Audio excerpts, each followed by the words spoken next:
A violência doméstica é caracterizada pelo fato de o agressor e a vítima terem algum grau de parentesco. Apesar de existirem casos emblemáticos sobre o tema, esse tipo de violência continua sendo um crime recorrente. Acompanhe na reportagem de Maria Helena Bandeira e André Cruz.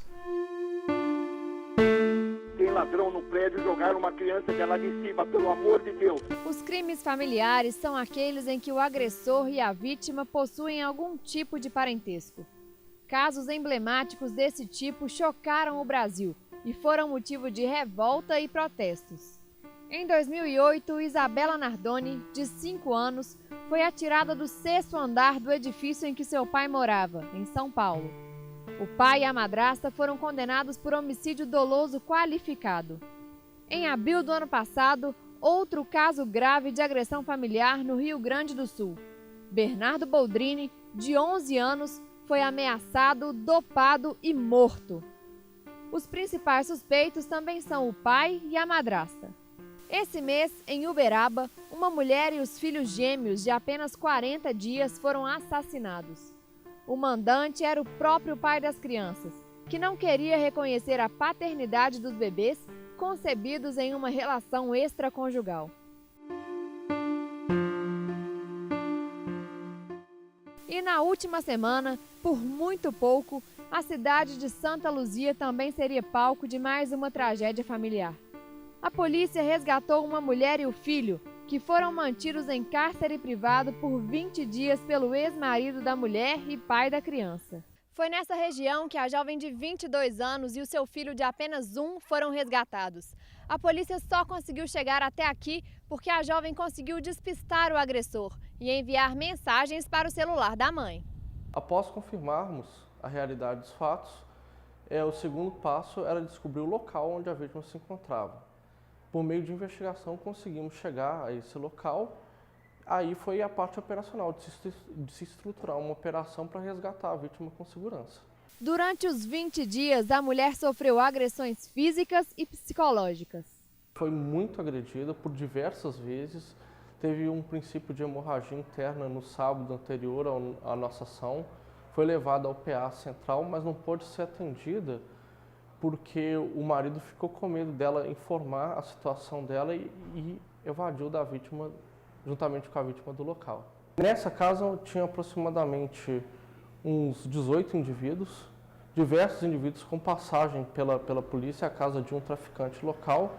E esse traficante, ele tem amizade com o marido da vítima. O marido da vítima estava usando a casa dele para mantê-la como refém. A vendedora Irenice Ribeiro já vivenciou em sua família um caso semelhante. Eu já tive um caso de violência na minha família e destrói a família toda, não só aquela pessoa que sofreu violência. A família fica toda envolvida, fica toda ameaçada. Depois que a pessoa sai da violência, ela fica com trauma, a família fica com trauma. E é aterrorizante. Os casos mais comuns de agressão são os casos de agressões familiares, no seio doméstico, no núcleo familiar. Tanto de violência física, como principalmente psicológica, ameaças, é constante no caso de violência doméstica. O aquecimento para as Olimpíadas do ano que vem no Brasil já começou em Belo Horizonte. A equipe britânica de canoagem esteve na capital mineira para o reconhecimento de campo na sede de treinamento dos ingleses para os Jogos Olímpicos.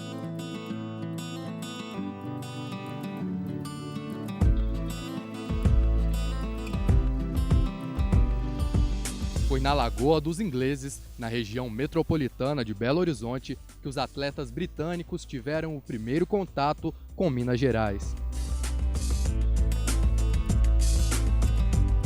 Nem mesmo o tempo nublado afastou os canoístas dos treinos, que fazem parte do reconhecimento das instalações que a equipe vai utilizar durante os Jogos Olímpicos do ano que vem. Rachel Cawthron, primeira mulher da Grã-Bretanha a conquistar medalha em um Mundial de Canoagem, elogiou a recepção dos mineiros. É o lugar mais amigável em que já estive. A hospitalidade é enorme e nunca me senti tão bem-vinda em nenhum outro centro de treinamento antes. Não é bem uma ansiedade, mas empolgação. Estou cada dia mais motivada e pronta para competir. À medida que a competição se aproxima, o treino fica mais pesado. Os atletas conversaram com alunos de uma escola bilíngue da cidade de Nova Lima e contaram algumas curiosidades do esporte. Ela contou para mim e para minha amiga que a canoagem, o clima, só afeta a canoagem quando é o vento. Só o vento que afeta a canoagem. A chuva, por exemplo, nesse clima chuvoso daqui do Alphaville, não afeta nada. Eles podem fazer a mesma coisa na chuva, no sol, qualquer coisa do tipo. Só que quando venta, desestabiliza a canoa. Então eles não podem praticar direito a canoagem no vento. Belo Horizonte será a sede de treinamento das equipes olímpica e paralímpica da Grã-Bretanha para os Jogos Rio 2016. Este acordo foi firmado entre o município mineiro e as associações olímpicas britânicas. Desde os Jogos Olímpicos de Londres, 2012, as equipes britânicas começaram a buscar qual seria o melhor lugar para treinar suas equipes aqui no Brasil, visando uma ambientação mais adequada. E aí realmente a infraestrutura esportiva de Belo Horizonte salta aos olhos. Além do Minas Tênis Clube, a UFMG constrói o seu centro de treinamento olímpico, a PUC tem também o Centro Esportivo Olímpico, clubes como o Clube dos Oficiais da Polícia Militar, além da reforma do Mineirão e do Estádio da Independência. Então existe um conjunto de infraestruturas esportivas disponíveis para as equipes britânicas que fizeram com que eles escolhessem Belo Horizonte como a sua base para treinar para o Rio 2016. A canoagem é um esporte olímpico desde 1936 e se divide em diversas modalidades. Ela pode ser disputada tanto individualmente quanto em equipes. Para Edward McKeever, medalha de ouro nos Jogos Olímpicos de Londres em 2012, esse reconhecimento de campo antes dos Jogos Olímpicos é importante para se acostumar com a longa distância. Para nós, vir aqui é uma boa chance de se acostumar com o voo. É uma longa distância da Grã-Bretanha. É uma boa chance também para conhecer o Brasil antes dos Jogos Olímpicos. No Brasil, o canoísta Isaquias Queiroz é a grande revelação do esporte. Com apenas 21 anos, conquistou medalha de ouro nos 2 últimos mundiais de canoagem. Ele é um exemplo de que o esporte olímpico pode abrir vários caminhos. Mostrar para os jovens, para os estudantes, para os praticantes de esporte, que é possível sim se dedicar e ter conhecimento desse esporte cada vez melhor que o mundo apresenta para a gente. O Brasil também se destacando em vários esportes. A equipe britânica de canoagem permaneceu em Belo Horizonte durante 15 dias neste mês de fevereiro e levou boas lembranças para a terra da rainha.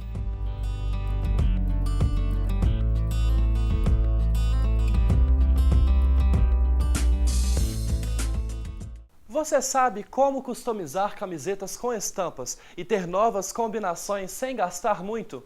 Confira o passo a passo no tutorial desta semana.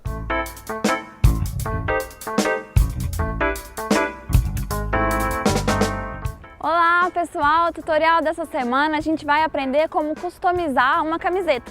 Se você tiver em casa uma camiseta velha, esse é o tutorial para você. Vamos ver o que a gente vai precisar? Uma tesourinha de unha, uma camiseta, tinta para tecido, um pincel ou esponja, um pedaço de papelão e o molde que você escolher. Bom, o primeiro passo é você vai procurar na internet alguma coisa que você queira colocar na camiseta e vai imprimir. Eu imprimi esse aqui, que é o nome de uma banda que eu gosto, que chama Alt J. Então a gente vai ter que cortar esse molde. Eu vou cortar essa parte preta.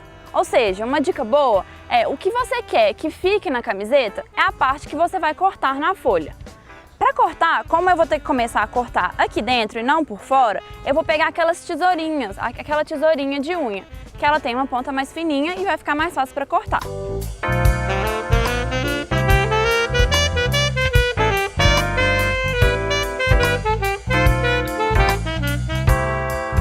Ó, tá vendo? Vai ficar assim, ó, todo vazado. Agora, o nosso próximo passo vai ser colocar a nossa superfície dentro da camiseta, que isso vai impedir que a tinta saia do outro lado da camiseta. A gente só quer que fique de um lado, né, do lado da frente. Ou do lado que você quiser, na verdade. Vou deixar assim, bem em cima de onde eu vou fazer. Agora, eu vou colar o nosso papel na camiseta. Por isso que a gente vai usar a cola de bastão. A cola de bastão, mesmo se eu passar e ela colocar no tecido, ela vai sair. Mesmo que ela não saia da primeira vez, assim que você lavar a camiseta, ela sai inteirinha.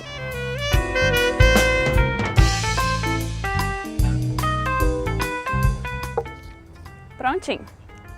Agora eu vou colar isso na camiseta. Bem aonde que eu quero que a tinta fique, né?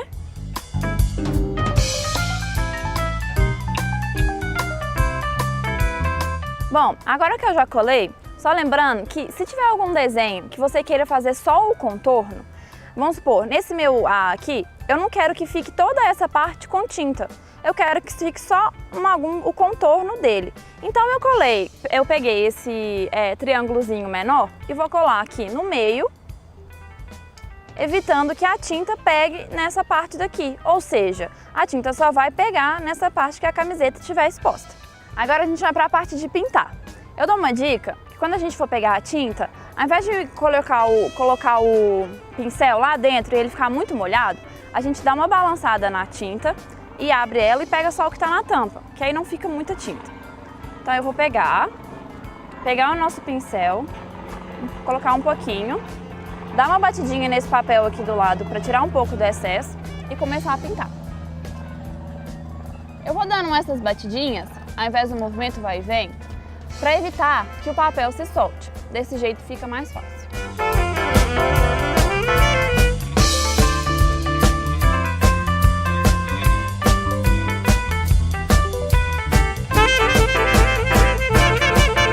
Bom, eu terminei aqui a primeira camada.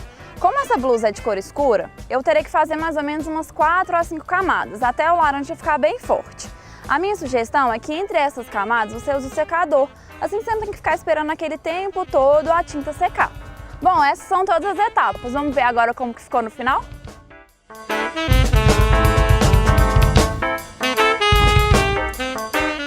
E prontinho! Sua camiseta tá pronta. Bom lembrar que a gente tem que esperar por volta mais ou menos 3 dias para poder lavar, para a tinta não sair. É isso, gente. Até semana que vem. Tchau!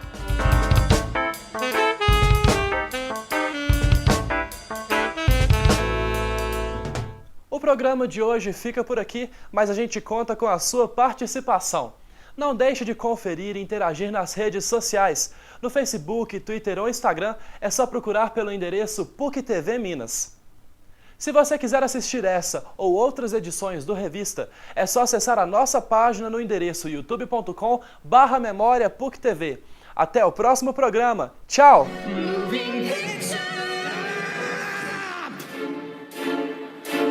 This is what you sound like. Movies, movies, wow, they rock. Well, once they did, but listen, kid, it's all a big crock. Now it's market trends and fickle friends and Hollywood baloney. Believe me, Neil, you're better off just polishing your Tony. This industry's in flux. It's run by mucky mucks, pitching tents for tent poles and chasing Chinese bucks. Opening with lots of zeros, all we get are superheroes, Superman, Spider-Man, Batman, Jedi Man, Sequel Man, Prequel Man, formulaic scripts.